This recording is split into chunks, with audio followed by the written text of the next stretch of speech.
শেরপুর জেলা প্রশাসকের উদ্যোগে 2 দিন ব্যাপী জাতীয় বিজ্ঞান ও প্রযুক্তি সপ্তাহের উদ্বোধন করা হয়েছে।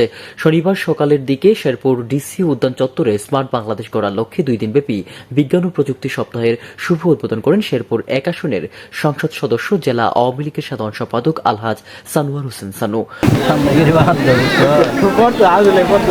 পরে বিভিন্ন প্রতিষ্ঠানের 30টি স্টল পরিদর্শন করেন তিনি। এতে শস্য শিক্ষা প্রতিষ্ঠানের বিভিন্ন উদ্বোধনী প্রকল্প প্রদর্শন করেন শিক্ষার্থীরা।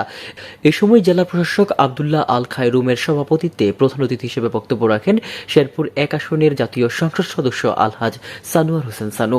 বিশেষ অতিথি হিসেবে উপস্থিত ছিলেন নবাগত পুলিশ সুপার আকরামুল হক, অতিরিক্ত জেলা প্রশাসক মোহাম্মদ রাজিবুল হাসান, অতিরিক্ত জেলা প্রশাসক মোহাম্মদ মনির হাসান, শেরপুর প্রেস ক্লাবের সভাপতি দেবাশিস ভট্টাচার্য, সাধারণ সম্পাদক মেরাজউদ্দিন সহ সরকারি বেসরকারি বিভিন্ন দপ্তরের কর্মকর্তা কর্মচারী সহ প্রিন্ট ও ইলেকট্রনিক মিডিয়া সাংবাদিকগণের সময় উপস্থিত ছিলেন।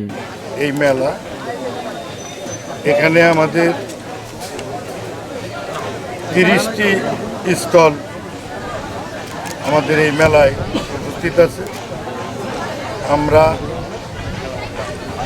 এই তরুণ ক্ষুদে বৈজ্ঞানিকেরা আজকে এই দেশকে এগিয়ে নেওয়ার জন্য যে উদ্ভাবনীর আয়োজন করেছেন, আমি শেরপুর সদর 1 আসনের পক্ষ থেকে মাননীয় জেলা প্রশাসক মহোদয় এবং পুলিশ সুপার মহোদয়, মাননীয় পুলিশ সুপার মহোদয় সহ আমরা এই মেলার উদ্বোধন অনুষ্ঠান শেষে বিভিন্ন স্টল দেখে আমরা অত্যন্ত আনন্দিত হয়েছি যে আমাদের এই ক্ষুদে তরুণ বৈজ্ঞানিক এরাই ইনশাল্লাহ মাননীয় প্রধানমন্ত্রী জননেত্রী শেখ হাসিনার স্মার্ট বাংলাদেশ গঠনের প্রধান কারিগর এবং প্রধান হাতিয়ার হবে।